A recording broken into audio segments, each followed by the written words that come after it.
It'll make for a very interesting playoff run coming up for the Cavs. They've pretty much put everything in the middle and said, all right, let's see what we got. And you know what? They probably needed to based on where they are relative to Donovan Mitchell. If that's the rationale for this trade, it's easier for me to digest.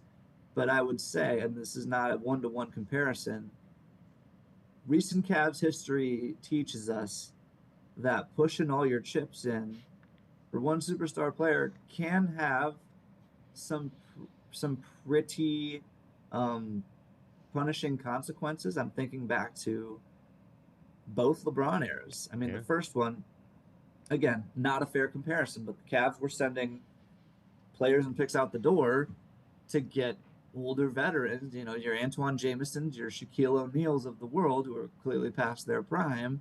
And then when LeBron left anyways, what did they have to show for it? Nothing but a really, really, really hard couple of years. The second time they dug their heels in a little bit on LeBron, and they refused to trade the Brooklyn pick that they got from the Kyrie Irving trade during his last season, 2018, the 2018 season, where he took the ragtag group to the finals. But they did in the lead up to that trade a lot of assets that could have been used to plan for a future without LeBron, but they didn't want to think about a future without LeBron because that's no fun. So they wanted to appease him. They wanted to put their best foot forward in kind of title contention. Again, it ended up biting them a little bit, and that's why we had the couple of dark seasons after LeBron left initially.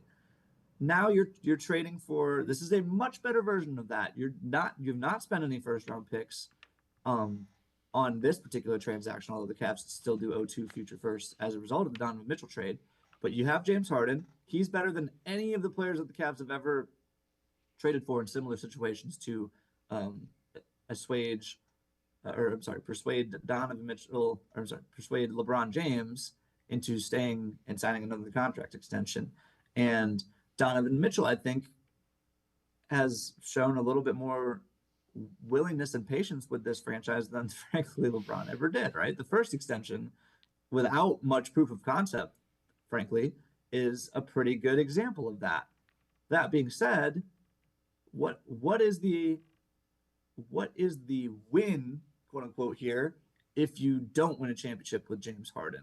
Or what if Donovan Mitchell deems that a conference finals appearance or a finals appearance and then a pretty handling loss in the finals?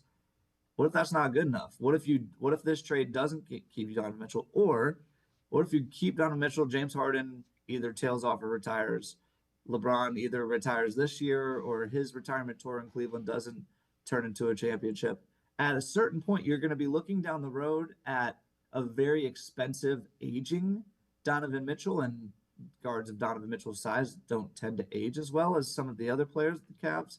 Like as a James Harden, even for example, age 36, Donovan Mitchell. Are we still expecting him to be an All Star and All NBA player? I am not. I am not. It's the advances in science and medical science have been amazing, and guys are playing launch. Steph Curry would be a counterexample. Chris Paul would be a counterexample. Um, Damian Lillard is closer to the norm, I would say. Guys get hurt or lose a step after a while, and they rely more on their quickness because of their size. So it's a big gamble. It's a big gamble.